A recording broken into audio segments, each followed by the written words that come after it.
কবিরকে টানতে টানতে বাড়ি থেকে বের করে দিল তটিনী। হ্যাঁ বন্ধুরা, সম্পূর্ণটা জানতে ভিডিওটা প্রথম থেকে শেষ পর্যন্ত দেখতে থাকুন।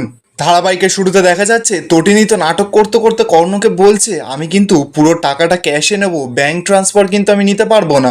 কর্ণ তো এবার তটিনীর কথায় বিশ্বাস করে নেয়, তটিনীকে বলছে, না না তুমি চিন্তা করো না, আমি সব টাকা ক্যাশে দেবো, আমি সমস্ত ব্যবস্থা করে দিচ্ছি, তুমি পুরো টাকাটা ক্যাশেই পাবে।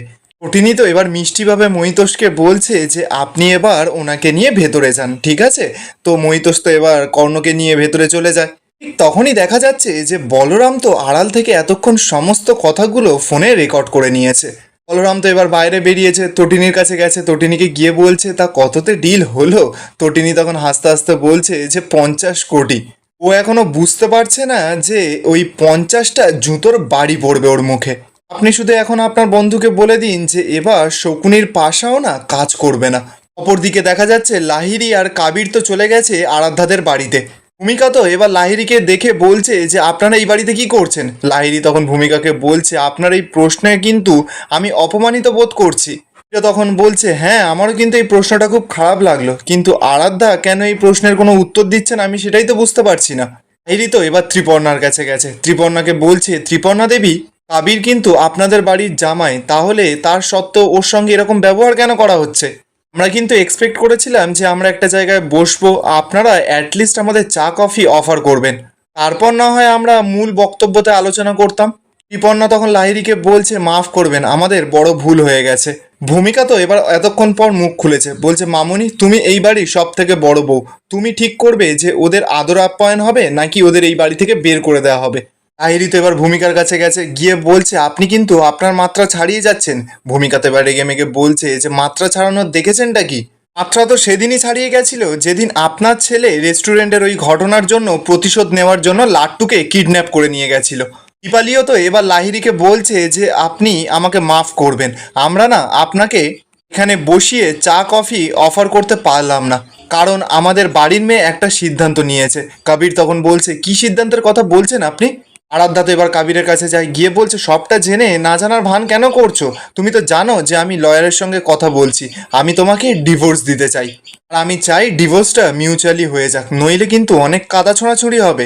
কাবির তো এবার আরাধ্যার সামনে নাটক করছে, বলছে, আরাধ্যা তুমি এসব কি বলছো? আমি তোমাকে ভালোবাসি আর তুমি বলছো কিনা আমাকে ডিভোর্স দিয়ে দেবে?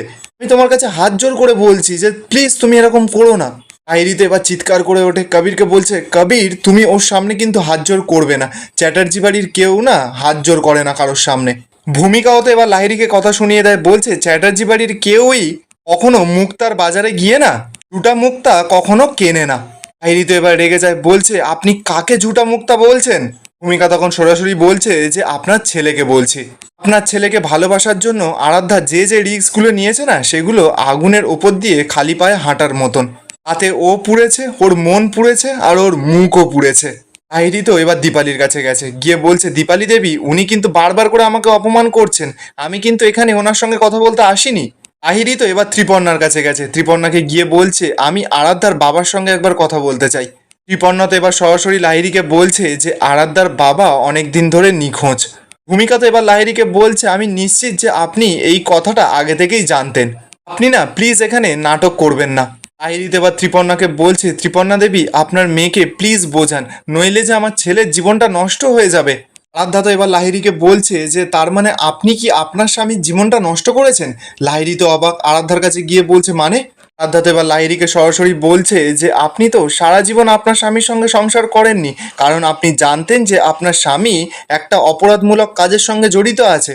আপনি কিন্তু ওনাকে ঘৃণা করতেন, একই স্কুলে আপনি প্রিন্সিপাল ছিলেন আর উনি ওই স্কুলের মালিক, সত্ত্বেও কিন্তু আপনি ওনার ঘরে যাননি, ওনার চৌকাঠ পাড়াননি, আপনি আপনার ছেলেকে ফেলে চলে গিয়েছিলেন, কেউ কিন্তু আপনার মাতৃস্নেহ পায়নি। তাহলে আপনি কি করে বলছেন যে কবিরের সঙ্গে এখনো আমাকে সংসার করতে?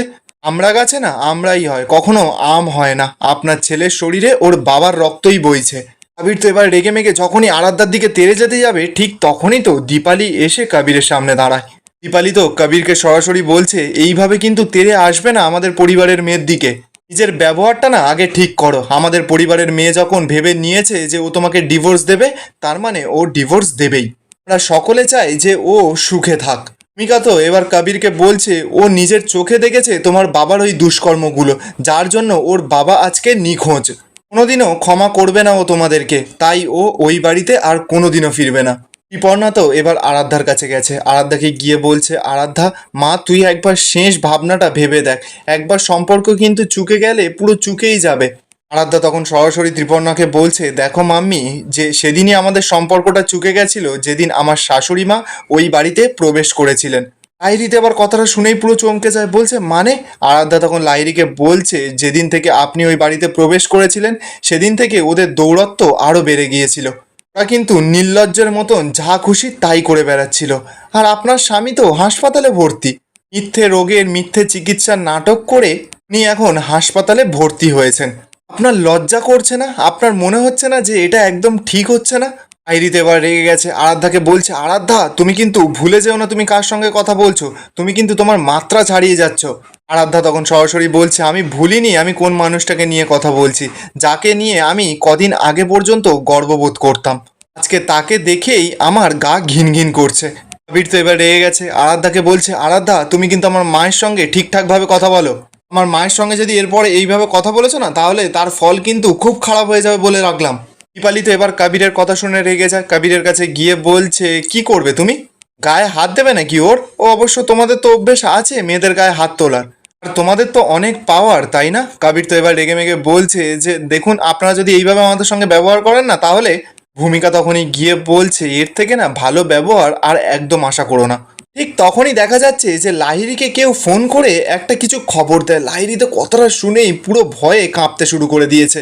কবির তো এবার লাহিড়ির কাছে গেছে, লাহিড়িকে গিয়ে বলছে, মম কি হয়েছেটা কি? লাহিড়ি তখন কবিরকে আস্তে আস্তে করে বলছে যে তোমার ড্যাডকে হাসপাতাল থেকে তুলে নিয়ে গেছে ডিপার্টমেন্টে। রাধ্যা তো এবার সকলকে বলছে উনি একদম সুস্থ ছিলেন, শুধুমাত্র নাটক করে হসপিটালে ভর্তি ছিলেন, উনি যাতে অ্যারেস্ট না হয় সেই ভয়ে হসপিটালে ছিলেন, উনি চেয়েছিলেন যে কোর্টের ডেট অবধি কেসটাকে টেনে নিয়ে যেতে। ভূমিকা তো এবার লাহিড়িকে সরাসরি বলছে যে আপনি জানতেন না এই বিষয়টা? আমি নিশ্চিত যে আমাদের বাড়ির জামাই পরশরা আমি ওকে ঘাড় ধাক্কা দিয়ে ঘাড় ধরে ওই ডিপার্টমেন্টে নিয়ে গেছে। লাহিড়ি এবার ভূমিকার কথা শুনে রেগে যায়, বলছে ভদ্রভাবে কথা বলুন। দীপালি তখন বলছে যে আপনি কিন্তু ভুলে যাবেন না যে আপনি আমার বাড়িতে দাঁড়িয়ে আছেন, আপনি কেন ওর সঙ্গে এইভাবে কথা বলছেন? আর এখানেই আজকের এপিসোডটা শেষ হয়ে যায়। আপনাদের কি মনে হচ্ছে, আরাধ্যা কি শেষমেশ কবিরের কাছে আবারও ফিরে যাবে? কমেন্টে আপনাদের মতামত অবশ্যই জানাবেন, আর ভিডিওটা ভালো লেগে থাকলে চ্যানেলটা সাবস্ক্রাইব করে যাবেন।